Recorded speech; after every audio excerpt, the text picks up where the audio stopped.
Okay, recording is started.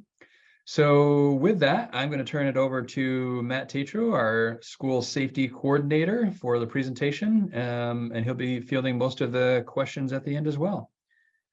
Take it away, Matt. Great, thank you very much, Patrick. If you could give me permission to share my screen, that would be great.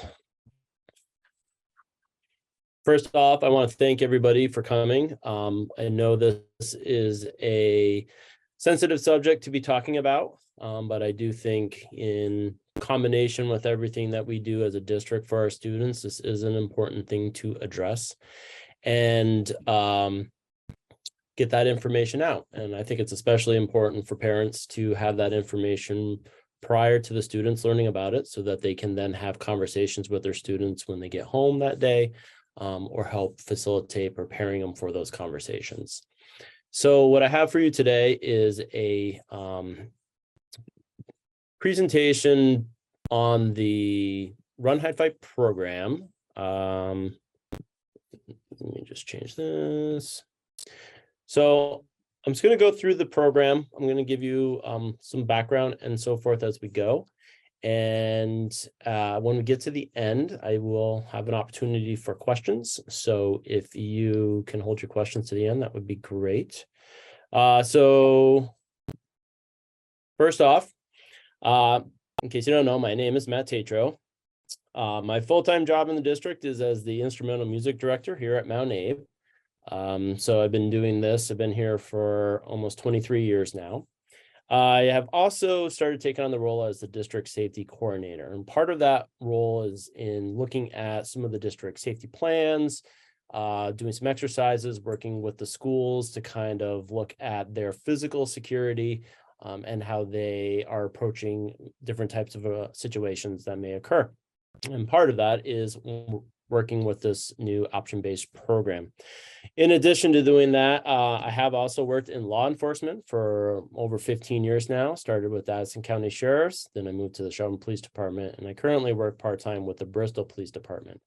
Through those different agencies, I have had a lot of training when it comes to active shooter protocols, both from the law enforcement angle of their response, but also just looking at information about what precipitated active shooter events, the evolution of our responses to them.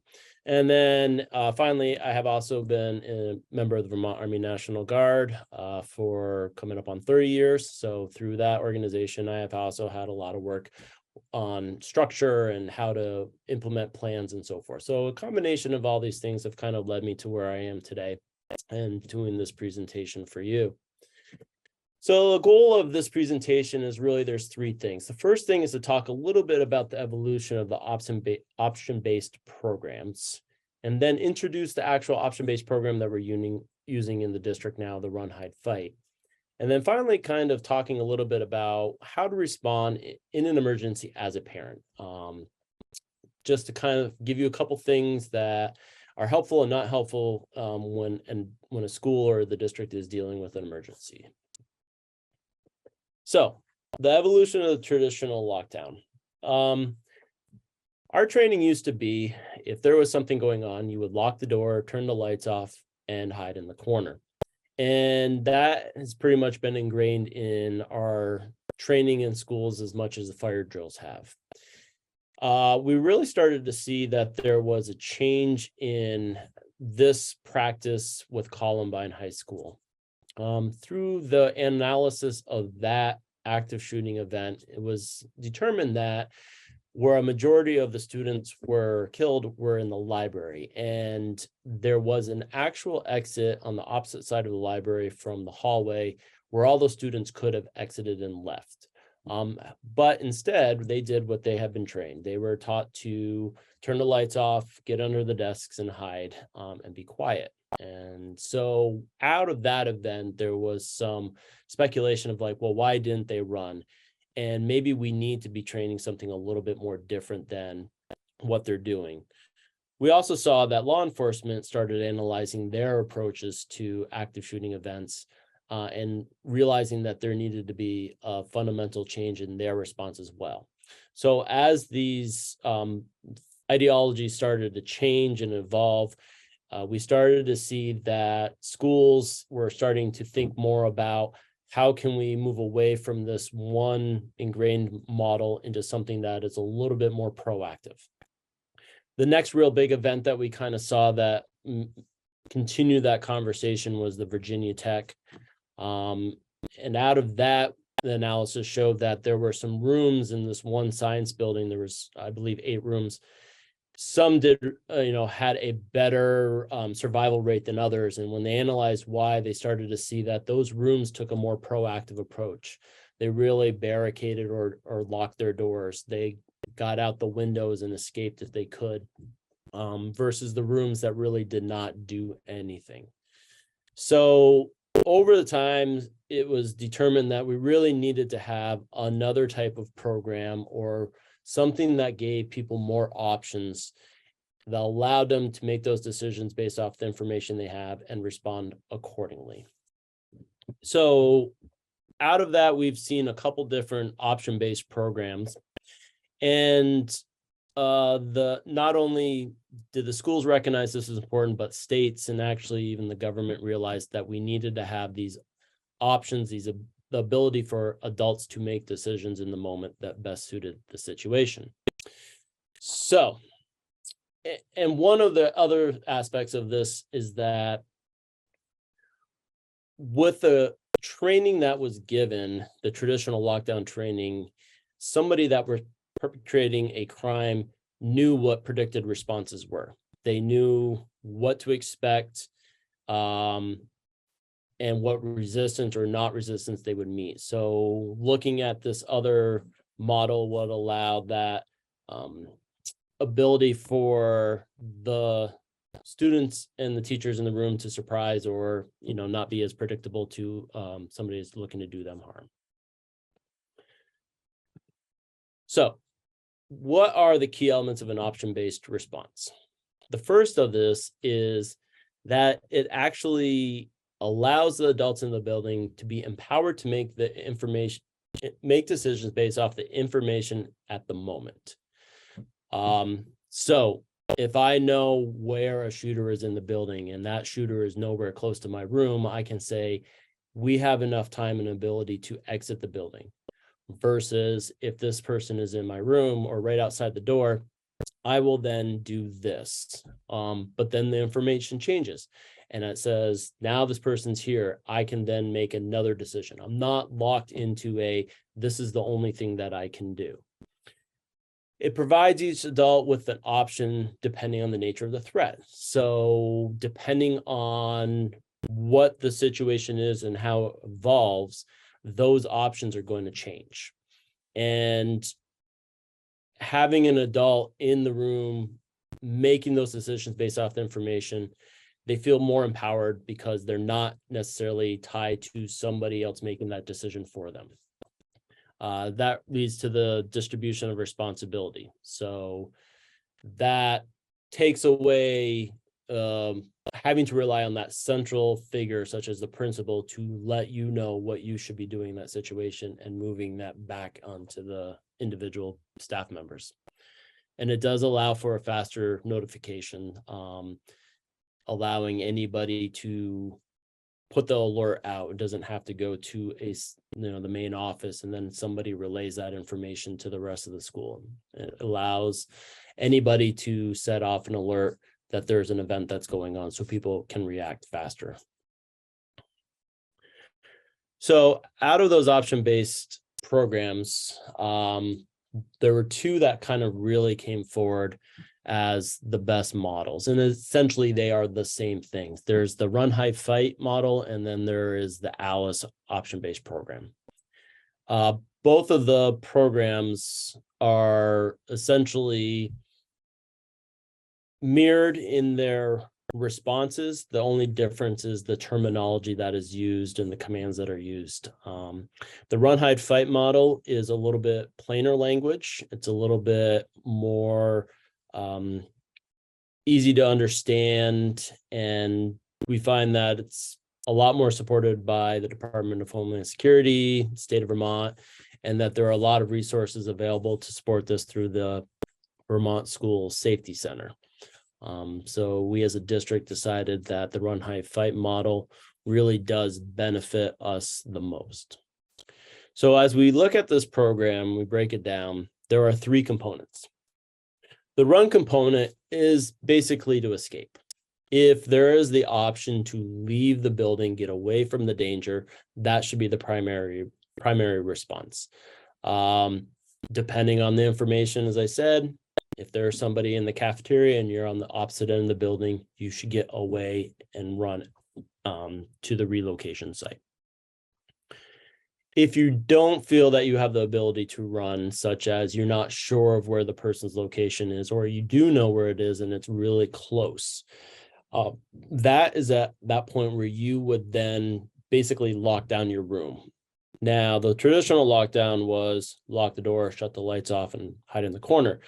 When we talk about a lockdown in this one, or in a hide, basically we are enhancing that lockdown. So we're going to not only lock the door, but we're going to barricade it with whatever we can. It could be tables, chairs. And then if the perpetrator is able to get into the room, the last measure is to fight back. Not allowing that person to dictate the situation, but confronting them and then trying to survive the encounter the best you can. So those are the 3 basic tenets of this program. As we go through, so the run, let me break it down as a little bit more, as it should be the primary response. That is the main goal of this program, is to evacuate and escape the situation as best as you can. When we evacuate a building in this sense, it's not an organized process. We're not looking to have people stand outside and walk in an orderly fashion.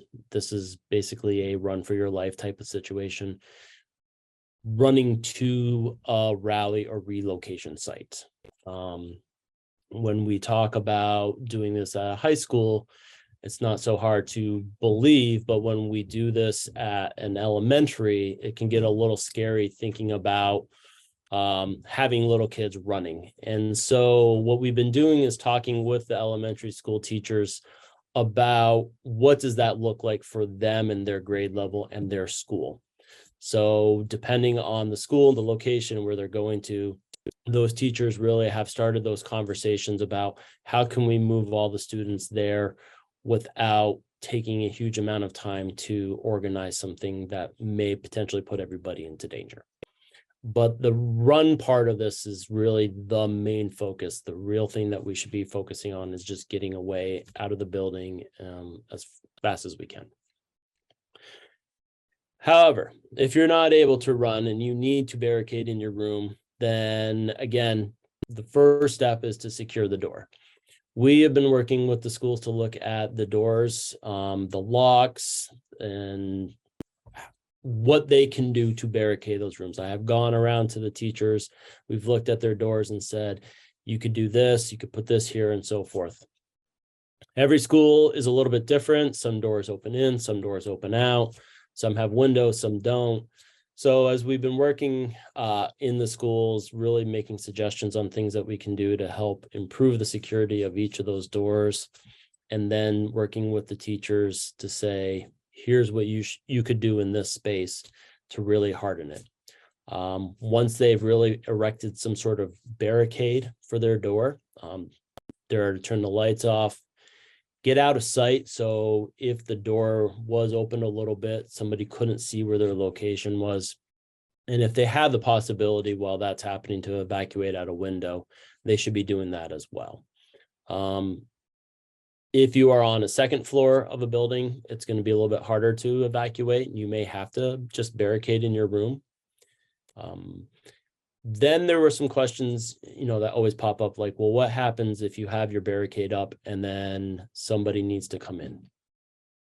Those are very hard conversations to have with teachers, because, if you take your barricade down to let somebody in, could you potentially be putting other students in danger? So we have those conversations. I have them think about, what would they do in certain situations, and just to get them thinking about it. Typically, you do not take your barricade down unless you have new information that says it is now safe to take it down and evacuate. So again, based on information that is given out of a location, if that person has moved to the opposite end of the building and you have the ability to take your barricade down and leave, they should do that. Otherwise, a barricade is really not taken down until they've gotten credible notification from law enforcement that it is safe to do so. And again, we talk about what that looks like and how they should react in those situations when it comes to the barricade. And then the last part of this, which is the hardest part of the conversation we have, is what to do if somebody actually gets into your room. This is really difficult because it's a last option of survival.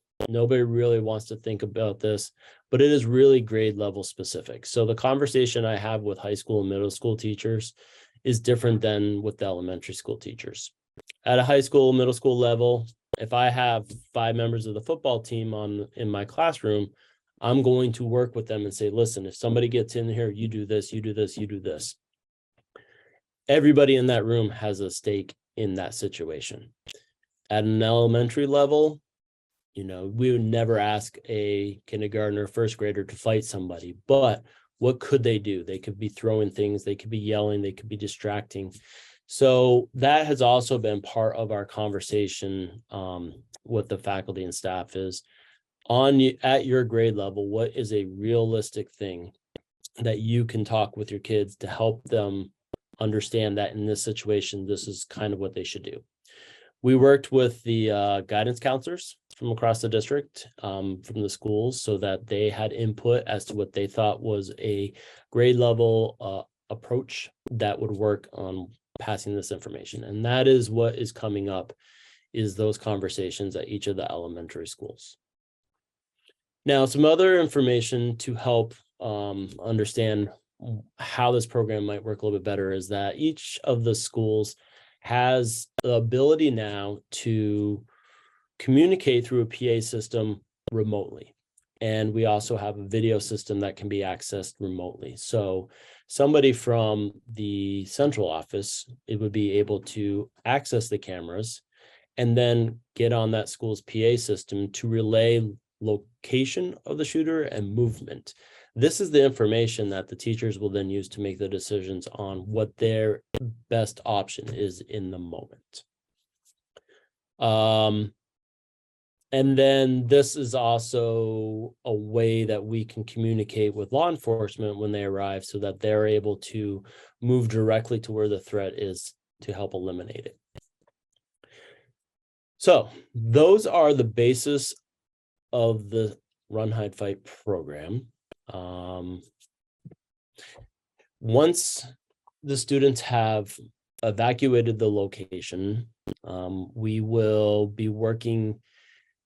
will have all the students at relocation sites. So each elementary school and the high school have designated relocation sites where they're to go. At that relocation site will be an accountability, a way for the teachers and the students to be able to reunite with parents. The communication for how that happens and timing and so forth will come through the superintendent's office. The teachers in the moment are there to work with just the students to make sure they're accountable and safe. And then as parents show up, connect them to their child. So the last part of this is, what are some things to respond as a parent? Well, obviously the first reaction would be to either call or go to your child's school. However, doing that can sometimes cause more chaos or not helpful than if you didn't go. So as you can see, there are a couple things that you could do or should do. One is to stay tuned into the radio or official news alerts. The superintendent's office will be putting out communication to all parents, and this will be communication that is pretty regular as situations develop. So this will be done through Blackboard, through social media, and so forth. And then the information about how to reunify with your student will come through that office as well. We ask that you do not, try to get to your child, because there usually will be a variety of first responders there, maybe a chaotic scene already, and adding more people to it would only cause more interference. We also ask that you try not to, phone your child or the school, because depending on the situation, sometimes a phone going off may cause more danger than it would be helpful. We would also work to try to send out through your students a communication to you. So for example, if we had all the students in a room, we might say, quick, send this text that says we're heading to the reunification site. So, we ask that you just really wait and listen to the communication coming from the central office. So here's some more resources. We do have a district safety website where I've been trying to make sure there is resources, some links, there's program information. There'll be a copy of this recording there. The Vermont School Safety Center has a lot of excellent resources when it comes to school emergencies. That is linked off of our website as well. If you have some specific questions about the school's communication or where the relocation site is or anything of that, I would recommend sending an email to the school's principal, as that they will have the pertinent information for that location. Or you can always send me an email as well at the district safety at mausd.org, and I will try to answer questions as best as I can as well. So that is essentially the program in a nutshell. The information that is given to your students is going to be grade level specific, so I cannot necessarily tell you exactly what they're going to be told. Each school is looking at it with their guidance counselor, but the goal is that all students by the end of March will have had information about this program. And then once we have that information as a district, next year we'll be looking at ways to do various drills to kind of work with this. Any drills that we do will be put out prior for notification, so nobody is taken by surprise, with an explanation of what the drill is. So at this time, are there any questions? Yes, I do have a question. Am I coming through okay? Yep. Hi, my name's Tristan. I'm up here in Lincoln. And first, I just want to say I enjoyed the presentation. Thank you very much. This gives a lot of useful context for my questions. And also, I think I'm just, coming at this probably from a slightly different angle than you are. I would bet that we've probably read large amounts of overlapping studies and data and, probably just come to slightly different conclusions. But for me, this comes down to two questions, which is sort of what's the evidence that this kind of training is effective in mitigating mass casualty events? And second, what evidence exists that this kind of training can be traumatic or damaging to students and staff? Both of these are very hard to answer. But of course, we can point at the horrible events in Uvalde, Texas, and a number of other places that had extremely intense programs and drills in place, which, ultimately did not seem to meaningfully move the bar there. The second question is also hard to answer, but there's a growing body of opinions from psychologists and actual mounting clinical research that at worst, these programs are traumatizing to students and staff, and at best sort of seek to create a toxic kind of blind obedience to authority, which is the opposite. I'm already telling our kindergartner, well, you're going to be told a lot of stuff at school, and some of it's going to be true and some of it's not. So the less I can have to go down that road, the happier I am.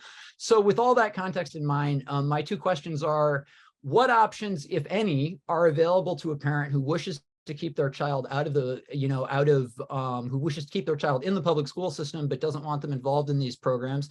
And you did say that there will be notice. So I'm sort of curious what the implications of just electing to opt our kid out on those days are. And then I did also just kind of want to highlight in a number of other states, there have been an increasing number of, legal battles, lawsuits, pushbacks from parents on this issue. And while they've generally been unsuccessful, over the past decade, we're seeing the emergence of a legal framework to push back on this stuff. And so I'm sort of curious what the will of the state is going to be, because I understand, I understand this stuff is important. I understand that training facilitators is very important. At the same, and I don't want to waste my time or anyone else's time with like unwinnable battles. At the same time, when it comes to things that I will just blindly throw money at, my children's mental health is pretty high on the list. So I've got all my cards, and again, I want to make it like real clear. I really respect the work you're doing. I also, I know that this is ultimately being driven by state requirements, and that those state requirements are being driven by national events and the national zeitgeist. So I'm not like trying to throw any shade on anyone here. I'm just trying to say, like, as a concerned parent with a very sensitive child, like, what are my options? Yeah, no, I think those are all very great questions and very valid. The way I look at it is with any emergency, there's no way to necessarily eliminate any risk of anything. And all that we are trying to do is look at ways to give people a mindset that if something were to happen, they've heard before of things that they could do. So do I know how somebody's going to react in a situation? No, I'm not even sure how I react. We'd like to know how we think we're going to react. But my hope is that, if there is something that's going on in the school and somebody has heard of like, oh, wait, I can run. That's okay. I'm going to run. So it's just more giving them some basic information and just an idea that they have the ability to make a decision in the moment that they feel is best for them and their students with the information that they have. And they're not tied to one other person telling them what they need to do. As far as I have also read, the approach of how to give this information to students, it needs to be well thought out, because you're correct. Depending on how it's done, what the drills are and so forth can actually cause more mental health concerns than help. And that is why we really have tried working with the guidance counselors to make sure that the approach we take with this is not traumatizing to the students, or at the very least is presented in a way that is not to increase any fear. I believe, especially at the middle and high school level, there are plenty of students that already know what are going on and are very concerned about it. I have heard students telling me like, you know what, I don't care what a teacher says, I'm just going to run. So they already have plans in their head. I think one thing that is helpful for them is knowing that the district has a plan as well, which basically supports their idea. But we really are trying to be mindful about how we're approaching this. Any drill that we do that we announce ahead of time, and this is my opinion only, this clearly would need to come from the administration, though. But if you have a concern about your student participating in the drill, it should be able to be opted out of it. That's why we're given the notification and what it is and so forth, so the parents can make those decisions. What I would say is that as a district, we are moving forward with these policies and procedures so that if students don't participate in the drill, which is everybody, a parent's right, if something were to happen, the school's still going to follow that policy and procedure and expect the students to do it as well. And with us doing this as a district, there's a continuity. So as students move through the grades into middle and high school, they're going to have the same terminology, there's the same expectations. And so, again, if something were to happen, they should hopefully know what that command means and what they need to do and so forth. So that's kind of with the drills, you don't have to be there, but just know that if something were to happen, this is what we are going to do. That's all very reassuring to me. And one thing that I'll just throw out is, because I know I had seen that there were new state requirements and like you said, but I feel like this, you just gave me some pretty good context. And, I could point at some other states that have literally, have just done straight up like active shooter simulations with almost no notice to anyone. And it sounds like that's kind of the furthest thing from what Vermont wants to do. So I think a lot of my concerns have just been alleviated, and I can, I look forward to learning more about the programs, along with my kid. But yeah, I'm not inherently just going to be like a thorn in your side for the next 12 years. Like this all sounds fine and reasonable to me. So I'm a reasonable person. I'm just like concerned because I do think there is, as I'm sure in some areas of this kind of like safety training, there's just some stuff I think is pretty crazy. So yeah, no, and I completely get that, and that is why we want to make sure, like, as a parent, if you have questions or concerns, that you have a way to, you can email me and say, hey, listen, what's going on, or what is the thought on this, or you can talk to the principal, or you can email the superintendent and get those answers, because we really want to make sure that parents understand why we're doing something and, how it fits into the larger idea of the district and so forth. So that's why we're doing this now, is so that we can say, listen, this is what we're implementing. This is what we're doing. And that gives you some information to decide how you want to approach it with your child or not. So, but I really appreciate your questions. Thank you very much for that. Thanks a lot for your time. Nancy. Thanks, Matt. So if I just wanted to make sure I understand correctly. I think it's true that you're saying that we're not going to be doing active shooter simulations with kids. I think you're saying that. And I also think you're saying that if parents or families want to know more about when their kids would be involved in getting information about this, and who's going to be delivering the information when, and what that information is kind of going to look like, it sounds like the best person to talk with is the school principal. Is that right? Yeah, so each of the schools, because the way I expressed it to them is that each school has their own unique community, and they have their own way that they like to do things. And so in conjunction with their guidance counselor, that principal and that faculty are determining what is the best approach, how do they want to deliver the information, and roughly when. Like, I've kind of given them by the end of March. So now that we've done this webinar, I'll let them know at this point we can move forward with trying to figure out when we're going to implement that. But yes, if you have a specific question for your school as to like, how are you doing that and so forth, you can talk to the principal, or you can email me, and then I will talk to them and see if I can get you that information as well. But am I also correct that there aren't going to be active shooter simulations that involve kids in any of this? With kids, I don't foresee that. No, I know that we will practice it with probably faculty and staff. The state of Vermont has dictated that we need to do 2 option-based drills a year. 3 option-based drills a year at this point. I've still asked them to clarify, like, what exactly do they want to see as these option-based drills. My main focus for the district is to really concentrate more on evacuation. So working on getting to their relocation sites, knowing where that is, having them get used to the commands so that they're consistent and they know what that means within the context of the school. And then working on,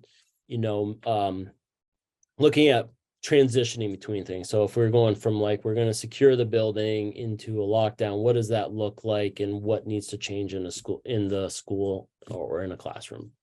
But it is not my main focus or intent to be doing active shooter drills with students. If that ever did evolve into something, it would only be at the high school. It would not be at any lower grade level. But so in any case, parents will have lots of notice about when these conversations would be happening with their kids and would understand that they would have notice about their option to opt out.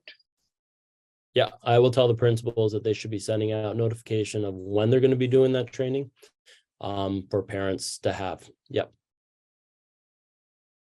Thanks. Yep.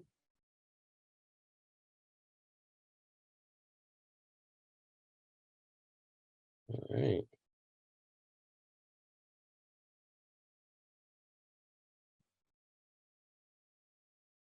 Okay. Does anybody have any other questions?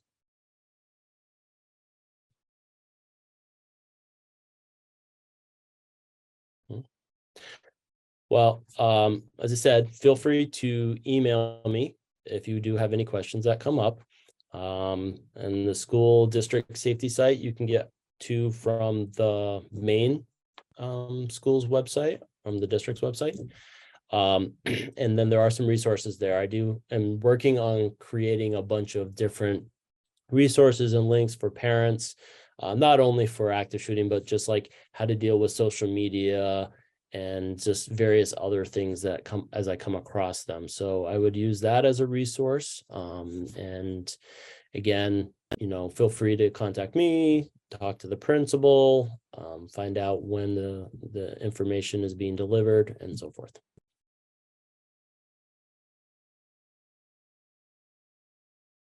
So barring any other questions, I guess, Patrick, I'll turn it back over to you. Yeah, I'll just bring it to a close and thank everyone again for being here tonight. And as Matt said, reach out with any questions as they come to mind. Thanks, everyone. Thank you all.